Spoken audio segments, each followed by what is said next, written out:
When you think about the cost of the federal government and the spending of the federal government, you need to keep this in mind. 2/3 of the federal budget goes to Social Security, Medicare and Medicaid, the military, and interest on the debt. About 20% goes to Social Security, 20% to the military, 20% to Medicare and Medicaid, about 8% to interest on the debt. So when you look at trying to balance the federal budget, when you look at the future cost of dealing with Medicare and Social Security for the baby boomers, you've got some tough choices to make. It's not like there's this big pool of waste, fraud, and abuse that you just cut that and you balance the budget. So what do you need to do? Well, you can start by getting out of Iraq. That saves a significant amount of money.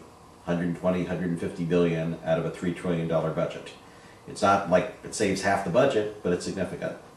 You also need to go beyond that and cut military spending on these exotic weapon systems that don't work and serve no purpose other than to enrich defense contractors. You also need to see if there are fair ways to control increases in Medicare costs, to require hospitals and doctors to work a little more efficiently. But beyond that, in order to deal with the investments we need to make in developing renewable energy, in order to deal with the retirement of the baby boomers and increased costs, we're going to need to raise some money. Which is why I've said that, for instance, we can no longer afford to say that people who make money buying and selling stock get to pay a lower tax rate than people who actually work for a living. Warren Buffett points out that he pays a lower tax rate than his secretary, because people who make their money buying and selling stock pay a special low rate. We can't afford that anymore. We also can no longer afford to say that the Social Security tax doesn't apply to incomes above $100,000. Right now, if you make $1 million a year, you don't pay Social Security tax except on the first $100,000.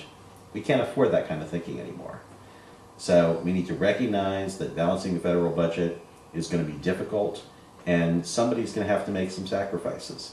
Yes, we can cut a few things like the bridge to nowhere. I mean, we shouldn't be building bridges to nowhere. But you got to remember that earmarks that get a lot of attention as government waste, they're less than 1% of the federal budget. The big things are things that nobody wants to cut. I don't want to cut Social Security. I don't want to cut Medicare. The military is the one area of government spending where I think there are significant savings to be had. So we got to realize this is tough stuff, and it's going to require tough choices.